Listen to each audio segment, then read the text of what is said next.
Assalamualaikum warahmatullahi wabarakatuh. Hai, ketemu lagi dengan saya di channel WKWK Bumi. Video kali ini masih dalam edisi pembahasan materi pada soal KSN. Episode kali ini membahas tentang reaksi Bowen yang terjadi pada batuan beku. Oke yuk, langsung kita lihat soalnya. Berdasarkan Bowen Reaction Series, ketika granit mengalami pelelehan pada suhu yang tinggi, mineral yang paling pertama meleleh adalah A. Plagioklas, B. Kuarsa, C. Orthoklas, D. Biotit, dan E. Olivine. Nah, kira-kira ada yang udah bisa jawab? Oke, soal yang selanjutnya.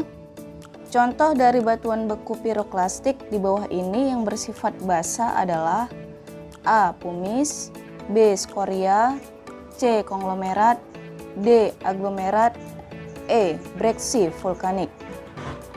Nah, untuk menjawab soal ini kita perlu tahu dulu konsepnya. Apa sih reaksi Bowen itu? Reaksi Bowen adalah proses pengkristalan mineral pertama kali pada suhu-suhu tertentu.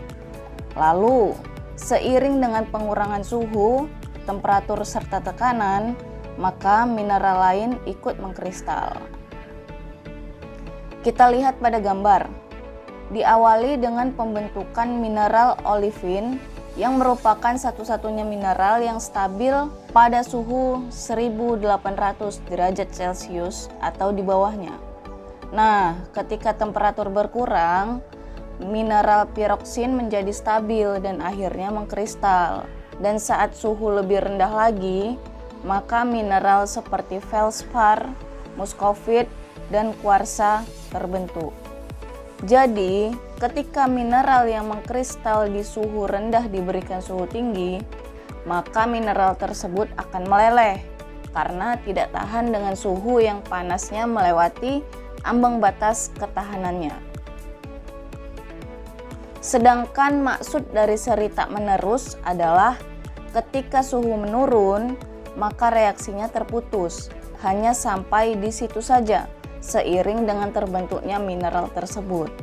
Sebagai contoh, ketika suhu masih berada pada kisaran 1800 derajat Celcius, reaksi yang terbentuk pada magma adalah membentuk mineral olivine.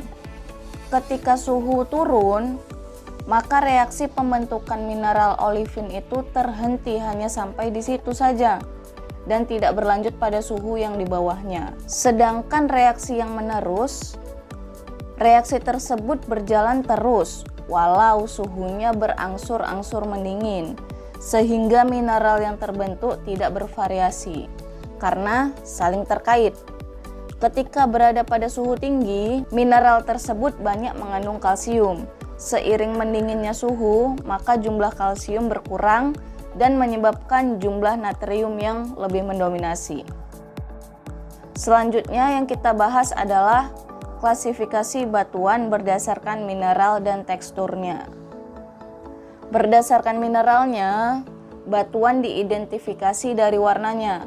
Ada yang warna gelap dan ada yang warna terang. Dan warna ini ada kaitannya dengan jenis batuan asam dan basa. Jadi semakin terang suatu batuan, sifatnya akan semakin asam, dan semakin gelap maka sifatnya akan semakin basa.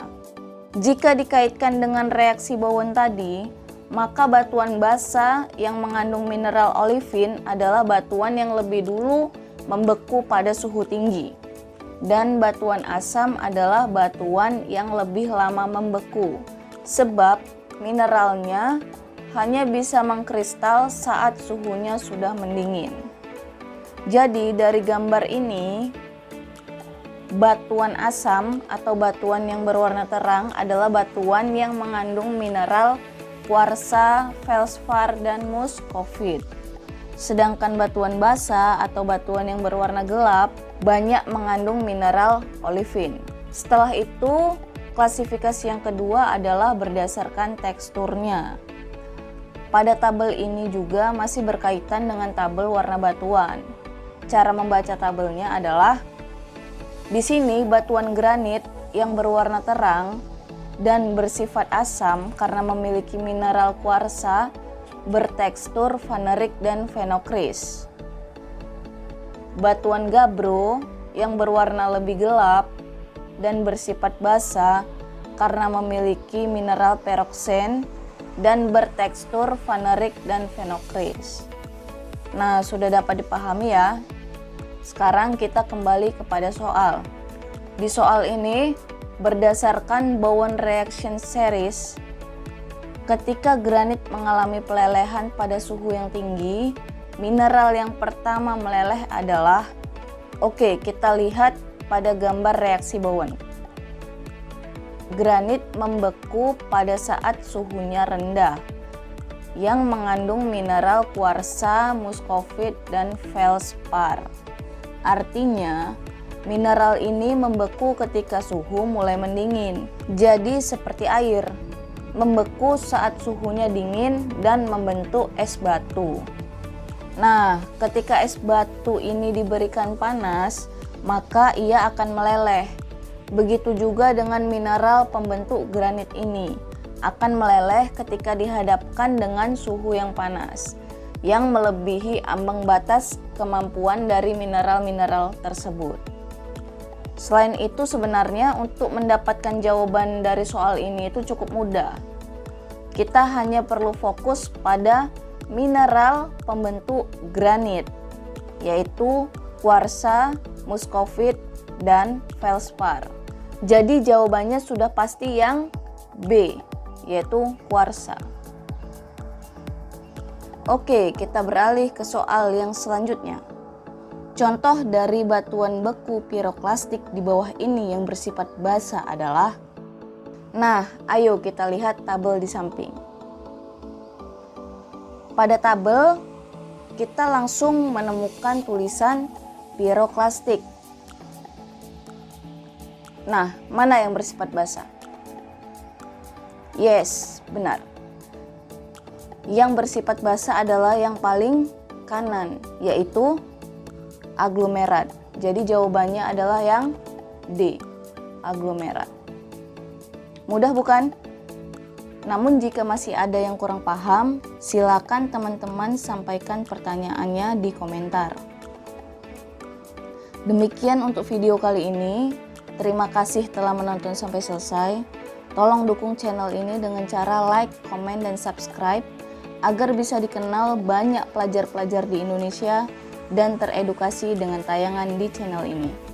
Akhir kata, Assalamualaikum warahmatullahi wabarakatuh. Salam edukasi.